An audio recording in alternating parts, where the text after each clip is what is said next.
welcome to Let Us Know. This is me, your presenter, Ladu Wadenjeda. Today we're going to talk about vocational college, and today join us in our program is Kuc Majok, who is the founder of this vocational college. So he's going to tell us more about this college. Kuc Majok, you're welcome to our program. Could you please introduce yourself in brief? Can you tell us, our viewers, who you are? Yes, thank you, James Warden. My name is Kuc Majok. I'm a teacher, professional teacher. I live in the United States of America.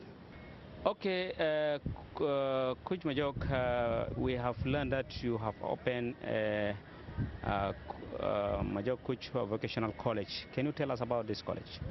Well, this college was a dream that I dreamt in my life, that I have to do something for my country. Actually, it started as a vocational training center for the street children in Aweil. But I'm planning to see, like, after 5 years, how would it be? After 10 years, how would it be? That's why we put it like Kuc Majok Vocational College, so that in the future we don't have to make any amendments. Now we have vocational training center in Malengalel. We have a nursing school in San Bakhita in Malengalel, which we have just inaugurated 2 weeks ago. And we have primary school in that vocational school. So we have 3 institutions there. Okay, can you tell us, when did you establish this college and your main objective of establishing this? Actually, it came as a dream, and I have started it in 2008. But trying to raise funds was not that easy. In the United States, we have the chance to meet friends and talk to them about the problems. So there were a lot of kids in the street of Aweil, and we thought of providing apprentice for them. And that's why we created this vocational training center, in which now we have the first batch of students are there learning carpentry. Only carpentry you are doing, or there are? No, it's not only carpentry. We have like 6 programs. But actually, as you know, we cannot do all programs at one time. We have started with the carpentry, and we have the metal work, welding, and we have auto mechanic programs, and we have nursing programs. But as you know, resources are very limited, so we cannot start all those programs at one time. Okay, Majok, can you tell us the capacity of the whole college? You see, the college has 3 institutions in it. And the students we have in the vocational school, we have around 35 students. But in the primary school, we have around 300 students from the village of Pangap. Because when we came with that institution, they did not have any school there. So they approached us and they asked if we can help them enter the school. So we decided to give them some at 10 in the morning from 1 to 3, and then 4th and 5th and 6th, they come in the afternoon because of limitation of classes. Do you have a specific limit years that you can admit the student? Yeah, actually for the vocational school, it's like from 6 to 1 year until the students manage to make a product that can be evaluated and see that really the apprentice has learned something from that institutions. As of the primary school, it's going to be until primary 8. And the nursing school is actually, it's not going to be like real nursing school. It's going to be assistant nursing school, you know, that's going to help in rural development. And that's going to stay for 1 year. Yeah. Okay, how did you usually admit the students? Are you taking them direct from schools, or you just take them direct from their homes? No, like for the vocational school, we don't take them from the streets. We have a MAO with the Minister of Social Development in Aweil. We collect those kids from the streets, take them to rehabilitation place, they orient them, and they bring them to us, because it is against the law to pick kids from the streets. As for the girls, there is a young girls' primary school in Malek, And then we are planning those who do not want to continue with their education, they can come to that school. It's like 200 meters from that school. So we are going to recruit from the school actually. Yeah. So from what level, like you're recruiting? It's like when those who finish primary 8 and they cannot go to secondary school, they have another option. You know, life does not end by going to secondary school. You can open windows everywhere. So they can come there, they can get apprentice, they can get trained, they can find job. Okay, you are talking of funding. Who are your funders? Yeah, actually, you know, funding is the real problem here. Funding is real. You know, we don't have actual budget for the school. Everything depends. I have an organization in America called African Family Service Foundation. That is the organization I use to go to churches, you know, and then I tell them my problems. Some churches, they do help. Sometimes we get some little money, and that's why we manage to construct those schools. Sometimes we don't get. So we don't have actual budget that comes. The government does not provide anything. We approach them, but, you know, the situation in the country is, you know, things are not doing well.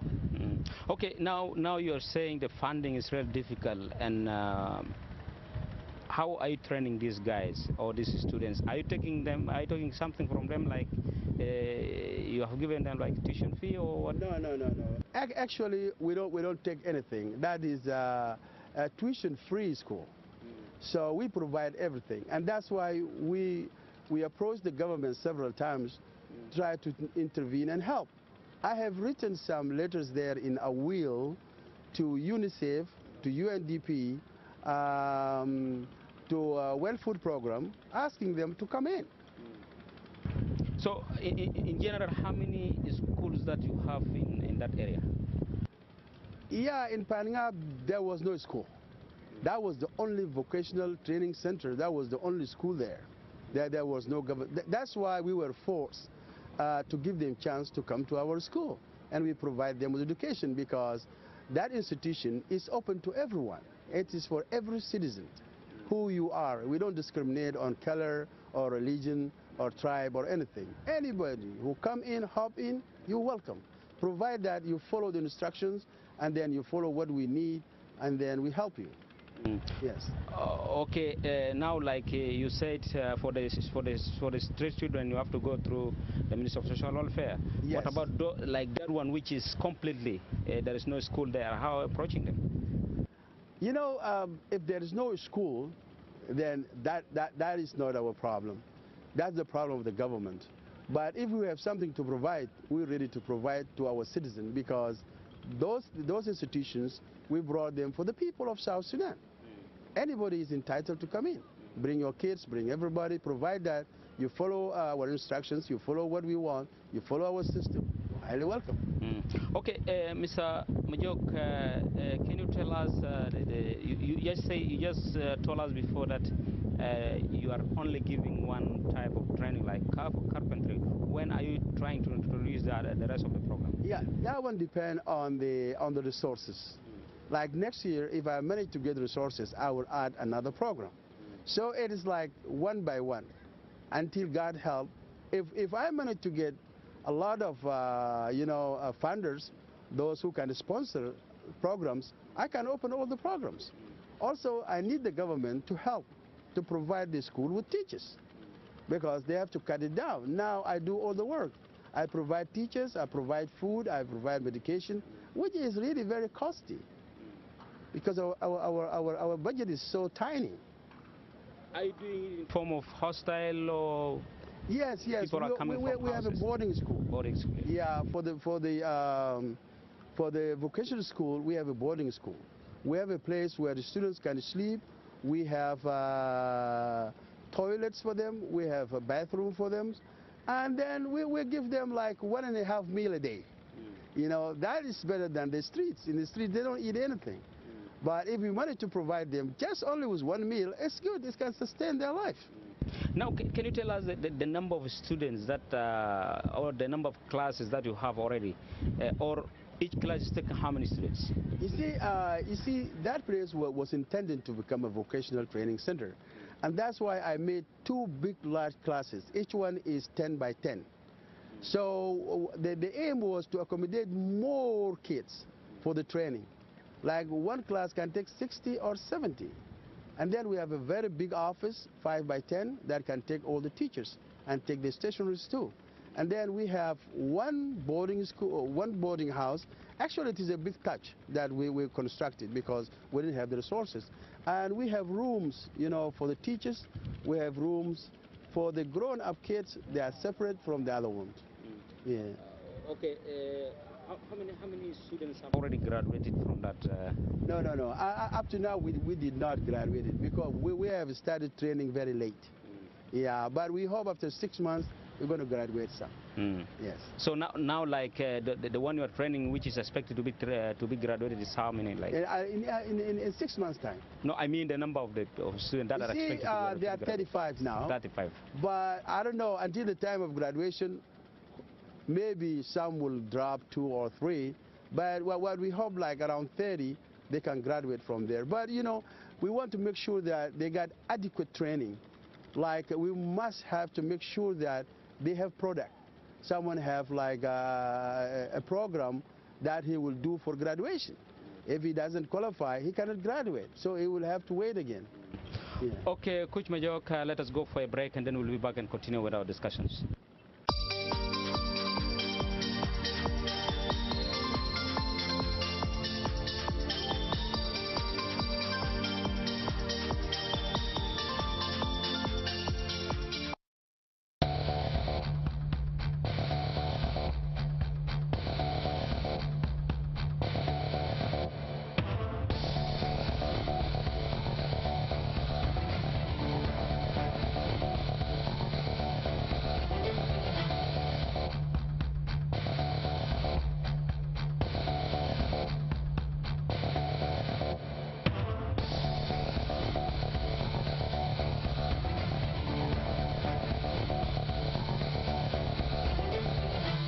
Welcome back to let us know. We are discussing about Kuc Majok Vocational Training College, which is teaching people about issues of carpentry and mechanical, and the rest will later follow. So we are today with the founder of this college, Mr. Kuc Majok, who is telling us more about this college.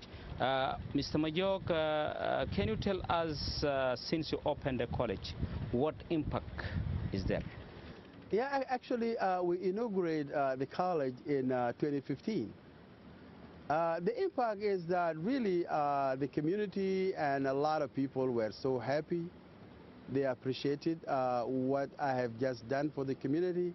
And actually, that's the prize. A lot of people ask, what did the government do for me? The government has done a lot for me since I went to school and I graduated. The government sponsored all my life. So the best thing I should do also, I must think to pay back to my country and to pay back to the people who have just helped me. Actually, the education I got was a free education.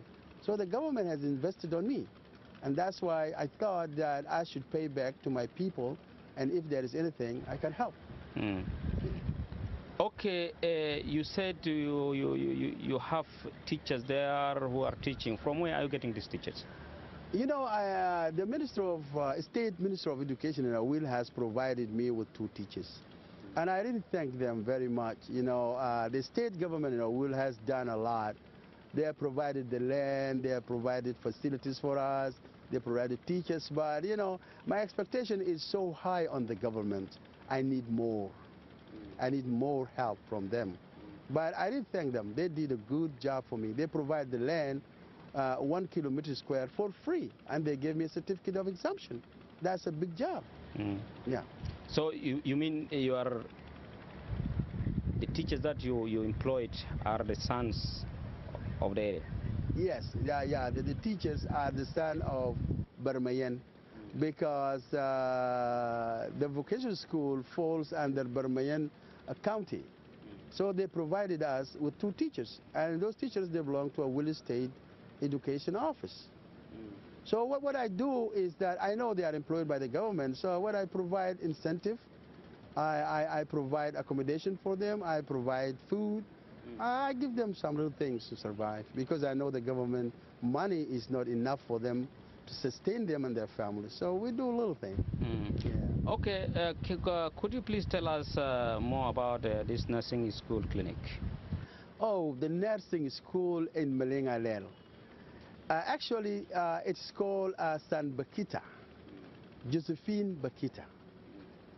You see, our saint. We gave the name because we want to remember her. So that clinic is called San Bakhita Nursing School and Clinic. It's going to help people of Malengalel to get services, and also it's going to help us to recruit girls from a Yongane primary school to come there. So it is a facility for the people, and it is going to be free institutions. People are not going to be charged. Although I know it's going to be hard, but we will see how we'll try to do it. Yes. Okay. Okay. What is the criteria of admitting those girls to that school? You know, the criteria of admitting girls is that they should finish grade 8. They sit for the certificate. If they manage to go to secondary school, basic school certificate, if they pass and go to secondary school, then we don't have problem. If any one of them does not want to go ahead and want to come back for the nursing school, she's welcome. But for those who do not pass to go to secondary school, they are welcome to come there. And that institution, although it was in Malengalel, it is not only for Malengalel. It is open for all South Sudanese people. Any child from any part of South Sudan to come there, highly welcome. Is it also boarding? No, it's not boarding. Okay, now are you considering that nursing school as a secondary school, or? You know, we are going to consider it as like a certificate. Like I was supposed to have a meeting with someone in the Ministry of Health today, but unfortunately it didn't work out. But we are going to put it at a middle level. It's going to be like assistant nursing, because like if we talk about the nursing, that needs 3-year college. But we're going to put assistant nursing. Our target area is the rural area, you know, like rural development. Because like if you go to the rural areas, you don't get nurses there. We need to put an assistant nurse in every village. If at all they can just sit there, clean the wound or make shots or give malaria medication, that would be a great help until the big thing comes for them. The steps start from one step is what we're doing. Okay, now you said you are trying to produce these nurses with certificate. Yeah. Can you tell us the duration that you are giving them, the period of their? Yeah, that St. Bakhita clinic is going to take both. And it's going to be like a medical center for all the people in that village and that town to come and get treatment. At the same time, it's going to be a nursing school, because a nursing school, we are intending to take 1-year course. But that 1-year course also, it has to have an exam, tough exam. We will not just graduate anybody. If they don't pass the exam, we give them clinical or writing or theoretical or practical. We cannot graduate anyone. Even if we were 10, 2 pass, only 2 pass. So this is the first time. This is the first year that they are going to. Yeah. To have. Yeah. This is going to be the first year now. The first batch. Yeah. Okay. Do you have any plan to expand this project to other neighboring? Yes. South Sudan is all my home. I don't say Aweil is my home. No. All South Sudan is my home. And everything is in the hand of God. If God helped me to get resources, I can open in every place in South Sudan where there is need. It's not very specific to one area, no. Yeah. It depends on the resources. If I get resources, if there are places really that needs help, I can volunteer and go there and do something for them. Yeah. Okay, Mr. Kuc, you said you are admitting you have especially the issue of vocational. How soon you are going to start other programs? Like you said, you have many, but you start with one. Yeah, I have started with the carpentry, and I am planning by next year I will open welding, which is like it's the easy one. Welding is just like carpentry, you see, and it is easy. It's not like auto mechanic. Auto mechanic need a lot of machines, need a lot of what. But I would always like to start with things that need like few tools, easy tools that really can serve, because the intention is to provide skilled people to the community. Yeah. Okay, now if for instance you got a good fund, what do you want to start with? You see, if after the carpentry. Yeah, if I get funding really from Good Samaritans, the first thing is I want to build permanent dormitories, one for boys and one for girls. That would make it easy to have a lot of kids there, because the dormitory I have now is a touch house, big one. It can take like 30 students, but I can make it permanent and do other facilities so that this place can recruit people from the other states. I can move to Wow, which is near to me. I can go to Gorial, come to Rumbek, go to Tumbra, like getting people who are nearby to come to school. Yeah, if there's boarding school, it would be open. Even if someone gets up from a Kobo and find his way to Aweil and he wants to go there, he's welcome. Don't you think this 1 year is less?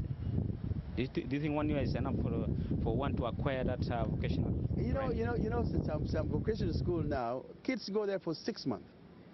But I just wanted to add for 1 year, so that when the child come out, he come out very trained, learn the apprentice very well, and then I will provide them with toolbox, and then they go to the community.